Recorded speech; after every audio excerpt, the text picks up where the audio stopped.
Amazon ya. Amazon itu naik ya 10% ya. Kenapa? Karena kemarin tuh dia habis layoff ya. Layoff itu melakukan pemecatan guys ya. Pemecatannya tuh 50.000 kalau nggak salah ya. Kemudian diganti AI ya. Otomatis kalau misalkan dilakukan pemecatan dan diganti AI ya, untuk bisnis ya, itu pasti profitnya makin gede guys ya. Itu. Kalau misalkan kita memecat karyawan kita ya, itu pasti apalagi banyak ya, dan digantikan oleh AI, pasti kan efisiensinya juga banyak ya. Makanya Amazon naik guys, gitu. Qualcomm ya, Qualcomm juga naik, Warner Bros. Oke, ini Nasdaq ya. Kita lihat kalau misalkan US S&P ya. S&P juga sama ya, Amazon, AMD ya, Google. Kemudian apalagi yang big lah ya. Alphabet. Jadi top yang top ini ya, yang top ya, Adobe. Kemudian apalagi guys? Yang terkenal ya. Akamai Technology, Altaria ya, American Airlines ya. Bahkan American Airlines aja sampai naik guys ya. Tuh, jadi untuk Apple Apple juga masih naik guys ya. Dalam waktu seminggu, sebulan juga masih naik ya. Jadi untuk saham US masih oke ya. Sisa Bitcoin aja yang mau dinaikin itu ke berapa ya. Tergantung sisi guys ya, tergantung sisi. Lagi-lagi emang tergantung itu guys ya. Tergantung satu orang itu. Kalau misalkan dia udah bilang mau ngepam ya ngepam. Aslinya Bitcoin itu cuma dimanipulasi doang ya. Bitcoin itu aslinya harganya tuh sekarang ya seharusnya ya. Itu di 115k guys ya. Seharusnya ya. Tapi kita dimanipulasi terus ya. Sampai retail itu nyerah ya. Sampai retail itu nyerah baru dipam. Oke, kemudian Bitcoin monthly return ya. Aku udah nggak percaya dengan Bitcoin monthly return ya guys ya. Karena di sini adalah bener-bener murni cocok logi ya. Seperti kemarin ya Oktober, itu bulan bullish ternyata apa? Bearish ya kan. September ya kan.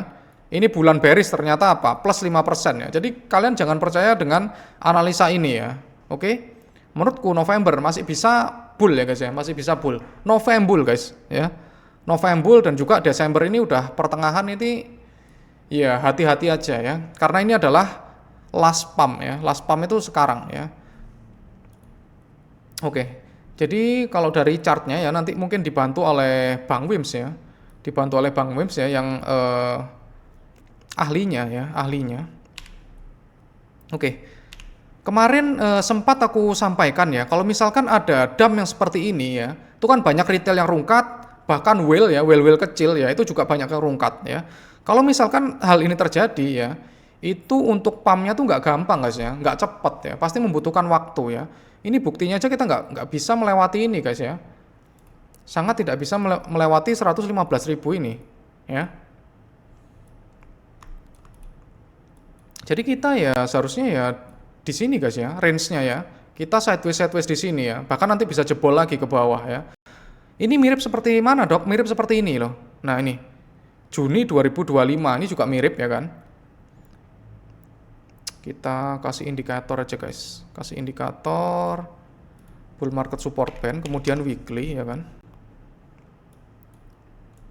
Nah, ini menembus ini guys ya. Sudah menembus bull market support band ya. Itu ada kecenderungan itu kita lebih rendah dari ini guys ya. Lebih rendah dari bawahnya ini ya. Nah, di sini.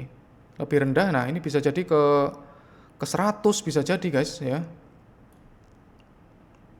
Ke 100, ke 98 itu bisa banget. Sama seperti ini, mirip ya. 24 Februari ya, 24 Februari kita tembus oleh garis ini loh guys, yang kayak pelangi ini ya. Tembus kayak pelangi ya kan. Kita udah tembus ke sini ya. Kita nggak mampu menembus BSB lagi ya kan. Akhirnya diturunin lagi ya, diturunin lagi untuk apa ya? Untuk menciptakan market fear ya kan, dan juga bear trap ya kan. Wah, ini sudah di sini ya. Di bulan ini ya. Ini harga Bitcoin di 74.000 ya kan. Nah, ini 74.000, ini banyak banget orang yang bilang bearish guys. Dan itu sentimennya mirip sekali dengan sekarang ya. Bear market, retail sudah capek dan lain sebagainya itu mirip seperti yang di sini ya. Jadi harga itu turun ya weekly menembus BSB ya kan. Kemudian nggak mampu rebound ya, nggak mampu menembus BSB-nya kembali, kemudian turun ya. Dan akhirnya apa? Dan akhirnya membentuk lower low ya. Di sini low ya kan. Di sini L. Ya, L. Kemudian di sini juga ada lower low ya. LL ya. Lower low, L high, LH ya di sini, lower high, kemudian lower low. Di sini bisa jadi seperti itu juga guys, mirip ya. Ini ya. Tembus ya, tembus ke BSB ya kan, BSB kemudian naik, dia nggak bertahan, turun lagi ya. Bisa jadi dia turun guys ya. Karena ini untuk chartnya kan beda-beda guys ya. Beda-beda, ada yang di 100k ya kan, ada yang 102k untuk ini ya. Untuk tailnya yang kemarin itu yang crime dump ya di situ ya. Kalau di sini 100k guys ya. Kalau misalkan di tempat lain ada yang 102. Kita lihat yang mana guys. CME futures. Coba kita lihat yang BTC, USDT, kemudian Binance ada. Coba Bybit ya. Kalau Bybit berapa di sini? Nah, Bybit 102 guys ya. Beda-beda guys ya untuk tailnya ini. Kenapa ya? Karena itu CZ itu guys ya. Di sini 102 ya kan? 102. Kalau misalkan membentuk lower low bisa ke 100 guys ya. Mirip dengan ini tadi ya. Ini tadi ke sini, ini wicknya di 76 ya. Kemudian seolah-olah mau bullish ya kan, mau menembus ini nggak berhasil, turun lagi ya. Ini adalah potensi guys ya. Potensi, tapi aku sendiri kenyataannya aku nggak pengen itu terjadi ya. Tapi potensinya kalau misalkan membentuk lower low ya berarti di sini guys ya. Nanti kita bisa lihat ke analisanya dari Bang Wims ya guys ya. Oke, ini untuk technical, kemudian untuk Bitcoin Gold ya, Bitcoin Gold. Jarang juga yang bahas ya untuk Bitcoin Gold. BSB-nya aku ilangin. Nah, di sini Bitcoin slash Gold ya. Bitcoin terhadap Gold itu chartnya bagaimana ya? Untuk time frame weekly ya kan. Di sini terlihat ya, pada saat harga Bitcoin menyentuh di sini ya. Kalau misalkan turun, artinya apa dok? Kalau misalkan Bitcoinnya tuh turun, berarti Bitcoin harganya lebih turun daripada Gold ya. Goldnya ini ngepump ya. Waktu Bitcoin turun, Goldnya ngepump ya. Pada saat di daerah support ini ya Bitcoin mantul lagi guys ya. Bitcoin mantul ya kan. Sama seperti di sini anehnya ya kan. Pada saat harga ke 4.400 kemarin untuk harga gold ya kan, emas ya. Ini ya. Nah, 4.400 ya kan. 4.300, 4.400 ya. Di situ adalah support terakhir ya di sini ya. Akhirnya Bitcoin outperform lagi dari gold ya. Seharusnya kita ada potensi untuk naik ke sini lagi guys ya. Setidaknya kita naik ke sini lagi. Ke zona ini tadi ya. Ke zona ini tadi sehingga kita Bitcoin asumsinya masih ada naik lagi guys ya. Karena dia tepat di sini guys ya. Di garis support yang ini ya. Oke, itu aja untuk Bitcoin, Gold, Bitcoin Dominance juga CME Gap ini futures ya.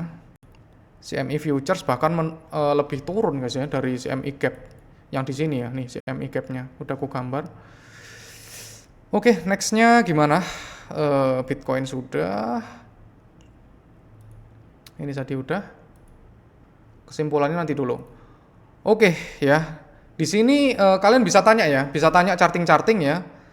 Ini untuk tanggalan ya. Tanggalan menurutku ini guys ya. Untuk potensi top ya. Potensi topnya tuh bisa jadi di sini guys ya. 23 sampai atau di sini ya.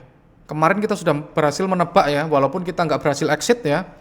Di 6 ya, di 6 Oktober itu sebenarnya berhasil ya guys ya. Berhasil untuk menebak ya atau menganalisa itu di 6 Oktober itu benar-benar tepat guys, 126.000 ya. Tapi kita untuk take profitnya cuma 40% guys ya. Cuma 40% dan kita serok lagi kemarin ya. Jadi itu yang bikin junam ya di portofolioku pribadi ya gitu. Walaupun kita tepat sudah memprediksinya tuh di 6 guys ya. Di exclusive family itu udah jelas ya, 6 ya untuk top marketnya ya. Tapi melihat dari makronya itu kemungkinan masih bisa guys ya, masih bisa naik. Dan kita ada lagi satu ini guys ya, full moon ya. Kalau misalkan kalian mau dan suka dengan full moon ini ya. Karena sering ya guys ya. Full moon itu 5 November guys ya, jam 8 ya. Jam 8 ya, bisa jadi di pom-pomnya ya entah itu di 6 November atau di 5 November pagi atau malam ya guys ya. Full moon itu biasanya ini guys, biasanya naik ya untuk untuk kripto ya. Tinggal kita nanti lihat aja ya tanggal 5 atau 6 ya. 5 atau 6 itu bisa jadi pump ya guys ya. Tapi setelah itu ya New Moon ya. New Moon ini biasanya bearish lagi guys. New Moon-nya kapan? 20 November ya. Ternyata sama dengan di 6 Oktober ya. Anehnya itu adalah full moon guys ya. Coba kita lihat. Bener nggak? Atau jangan-jangan aku cuman ngomong doang guys. Ini guys ya. Oktober 7 ya, Oktober 7 itu full moon guys ya. Karena kemarin kan 6 ya, 6 7 ya. Karena kan berdekatan. Ini selisih waktu aja guys ya. Yang ada waktunya putih ini ya, itu namanya full moon guys ya. Karena kan bulan purnama ya. Bulan purnama itu kan putih ya. Anehnya ya, tanggal Oktober 6 ya atau top ya, topnya kemarin itu di 6 atau 7 ya. Itu adalah top dari kemarin ya, 126.000 ya. Itu adalah full moon guys ya. Oke, dan new moon-nya tanggal 21 Oktober. Coba kita lihat tanggal 21 Oktober ya. Kita tuh sambil ini guys ya, karena kita tuh nggak boleh sombong guys ya. Nggak boleh sombong itu kayak anti dengan apa sih ini full moon apa gitu kan. Kita nggak boleh anti terhadap suatu ilmu guys ya. Suatu ilmu itu kita nggak boleh anti ya gitu. Tanggal berapa tadi? 21 guys. 21. Iya 21 juga kayak gitu guys ya. 21. Ini guys tanggal 21 guys. Ya kenyataannya seperti itu ya, aku juga nggak tahu guys ya. Oke, kita bisa lihat di sini mana ya price tag ya? Bukan, ini guys ya. Tanggal 21 ya kan? Nah, ini 21 guys. New moon. New moon di sini ya. Kan ini kan antara tanggal 21 atau 22 ya kan? Sama kayak tadi kan. Bearish guys. Gimana guys? Apakah ya, sedangkan tadi ya di 6 November ya, 6 atau 7 ya di sini ya. Itu adalah ya full moon ya. Dan itu sering kali terjadi guys ya. Sering kali terjadi ya. Kita juga nggak tahu ya. Ilmu itu namanya ilmu astrologi guys ya. Ini adalah 6 ya. 6 7 ya. Ini kan masih bullish guys ya. Masih bullish di sini ya. Semoga aja ya kan, semoga aja ya. Karena kita tuh sekarang itu udah susah guys ya, susah. Karena market itu liquidity-nya kering banget sekarang itu. Semoga 5 November ya terjadi full moon dan kita bisa jadi serigala guys ya. Bisa menjadi serigala, manusia serigala di sini guys ya. Bisa menjadi Edward Cullen.